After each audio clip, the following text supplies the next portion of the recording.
Okay, this is today's mark. It's Carp Gap, which is situated in between Haysborough and Sea Pauling.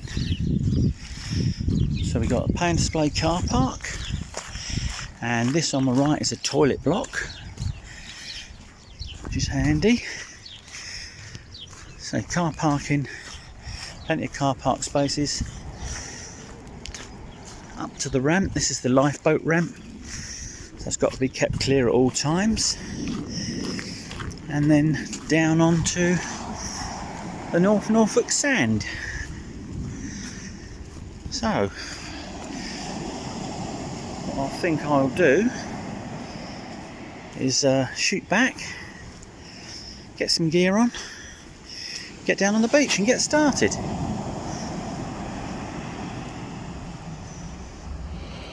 I've just plonked myself left of the slope today, about 200 yards down. I've already met up with John, he's down there in the next bay. And when you meet John, you meet Gus as well. So he's joined me under the shelter. It's just started to rain. So first of all, a couple of things. I'd like to say thank you very much for everyone who's liked and subscribed to the last couple of videos. Much appreciated. And seems like there's a little bit of interest there, so I'll keep going and keep trying to churn out some new content. Secondly, a bit of an apology for the wind interference on the beginning of that last video. I didn't realise it was that bad, so I'm now having to look into some sort of measures to cut out that wind interference. But anyway, as I say, I'm here today at Carp Gap. I've got a rod up, I haven't got a reel on it yet. Literally, just as I got that stood up like that, the heavens have opened. Seems typical every time I go fishing at the moment, but there you go. Sea's looking okay. Got an hour and a half to a high tide. So I'm more interested in fishing it from the top down, really, because that's what I'll be doing next Monday in the match. That's really why John here is come for a sneaky practice session. So I don't blame him. Yeah, so what I'll do now is get a couple of rigs set up. I'll probably start off with a 3-hook flapper and some small worm bait, see what's about, and then if the weather eases off a bit, I may even put a second rod out and do a little bit of experimentation like I normally do. Right, I just managed to get the first rod out. As I said before, I've got a 3-hook flapper on there, size 2 hooks, and I've baited them up with a mixture of lug and squid, lug and mackerel, and lug tipped with herring. So 2 little options there. So we'll see how that goes with the first cast. I should imagine there's about an hour left for the tide now. We've got it coming up to just in front of the rod rest now. So John just had something that looked like a small bass. Can't tell from there, but yeah, I've got you know who sat here, and I mean, look at the state of him now. He's absolutely drenched, but he's sitting here and he's after that. But I've learnt from my ways, and I've decided to bring a few Gus treats with me. So I'm going to give him a sausage roll. There you go, Gus. There you go. That's all you get in for a little while. They've got to last me the whole session to keep you away from my bait. Bless him. Yeah, so I've got the waterproofs on now, and as I say, I'll see how that first rod goes. I might try a slightly bigger bait, a single, on the next cast.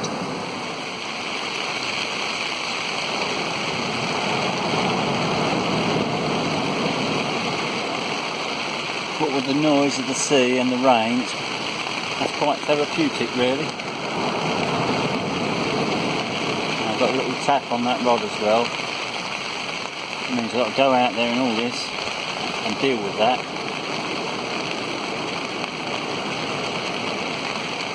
Please show.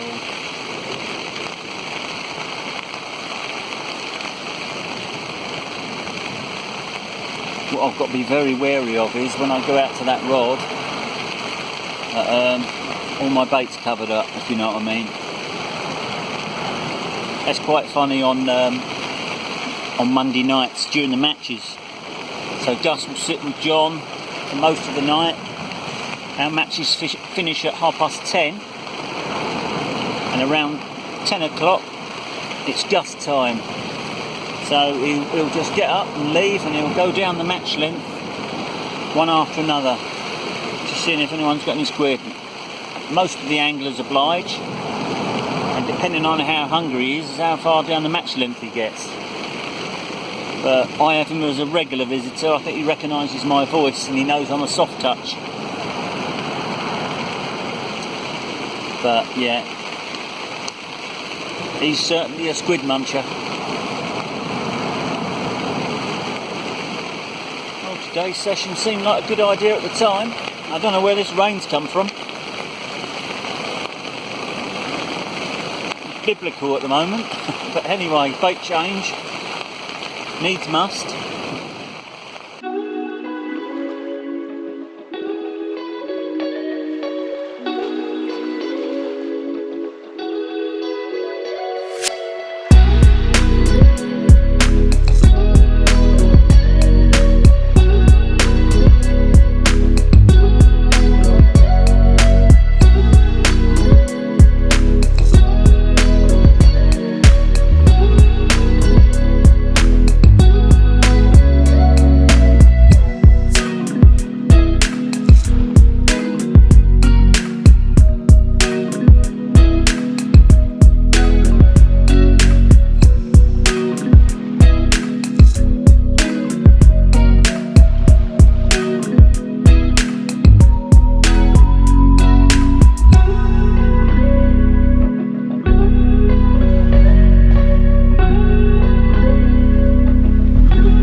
The weed's not too bad.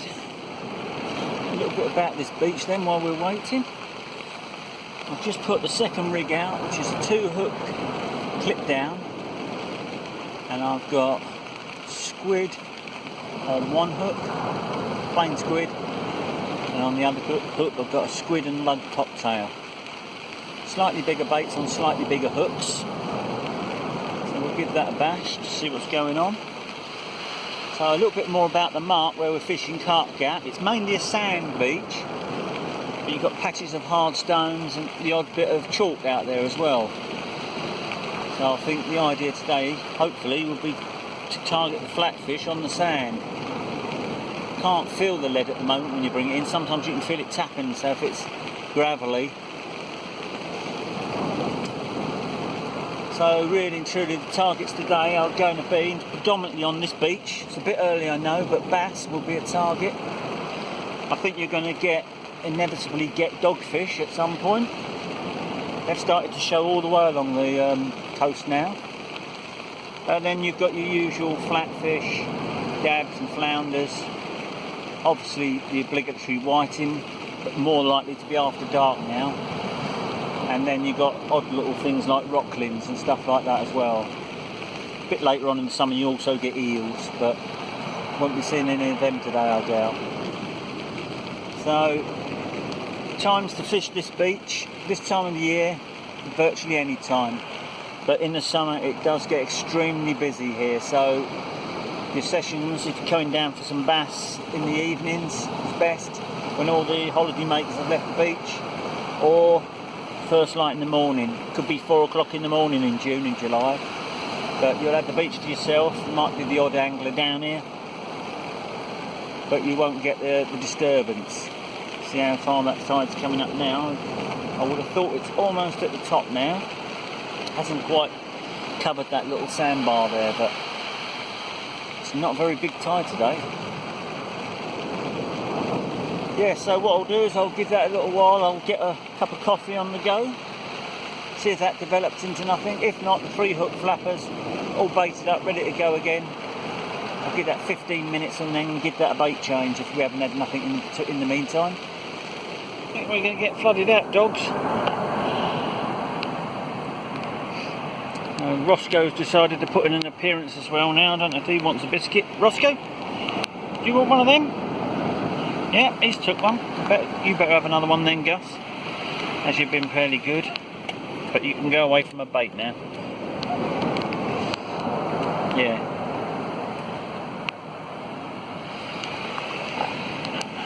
That is going to be one hell of a damp dog tonight. Going home in John's van. He's saturated.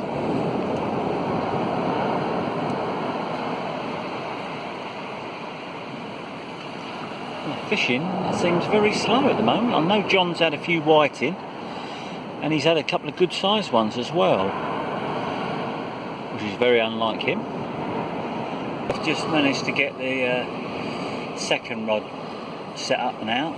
I've set up the Conti rod with a single hook pulley rig, and I've loaded that up with squid and tipped it off with a bit of razor. And I'll bang that out as far as I can. So we should just see now. John's just been up and had a chat.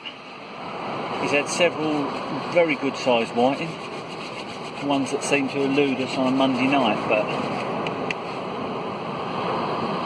if they're here today, they may be a Monday.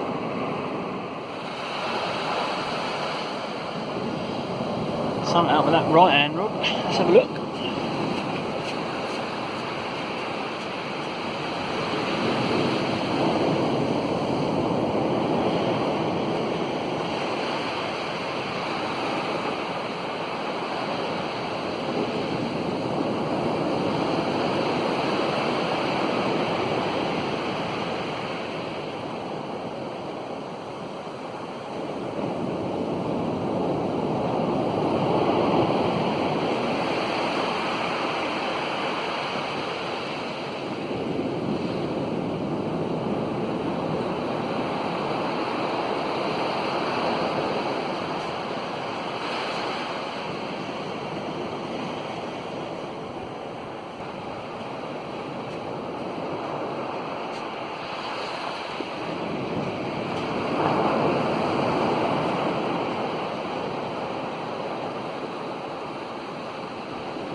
Oh dear, that's not good. I whacked that one out a lot further than the other rod, and that's picked up that weed straight away. Gus is not happy. I think he wants me to catch a fish.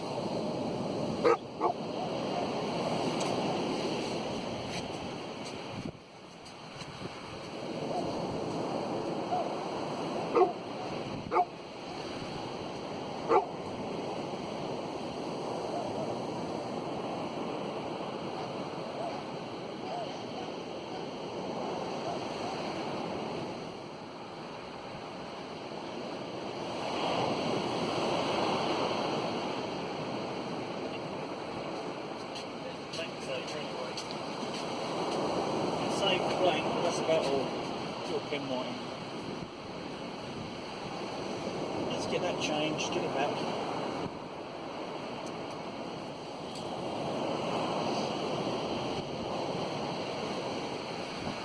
Look at that one, John. One of yours.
had a quick word with John, who's fishing just up there, and he said since that tide's turned and gone the other way, he's had one tiny little pin whiting.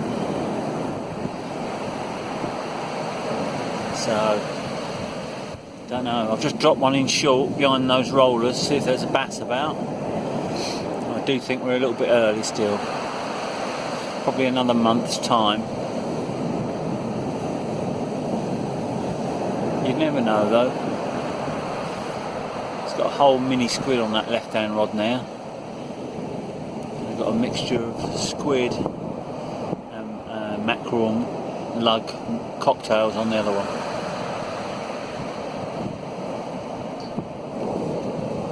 Luckily that weed's died off again though. That would have been a pain if that had carried on. So the lovely little pull down on the Conti rod, and that's the culprit, a 55 doggy. So things are looking up. Gonna get that back now, get that rod back out on the spot. Might be a few of them about.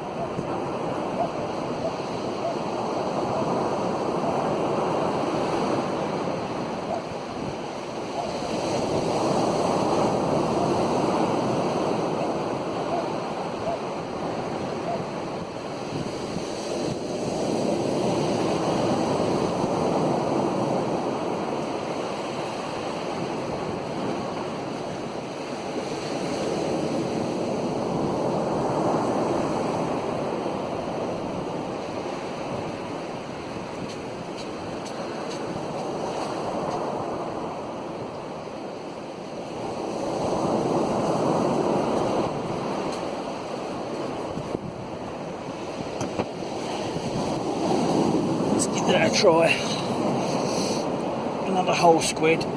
Just popped into that gutter where that wave's breaking there. You never know. In a month or two's time, that'll be full of bass marauding along there. What I might do in a little while, once that tide drops a bit more and I can get onto that little hump there, is take everything out there so I'm actually fishing over the back of those waves, keeping the lines well away from them. I think sometimes it's them that's banging into the line. So far it's proven a really difficult session today. I thought once that tide started running out that I might get a few bites, but that's not been the case. Just saw that I managed to snare that dogfish, but I didn't even see a bite. I just literally brought that in for a bait change, and that was hanging on. And that was lip hooked as well, so it hadn't been there that long. Just can't string a bite together at the moment.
Strange little things.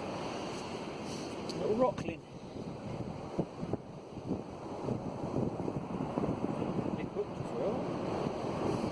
Really cute, strange little things these are. You can see that one there.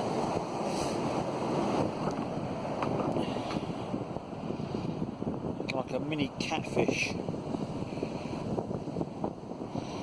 The only thing is, when they're about, it's normally not a lot else about.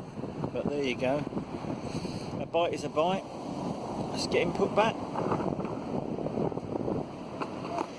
Here he comes. Well, the two terrorists and Gus. And enough tackle to supply half the club. What do you reckon of that then, John?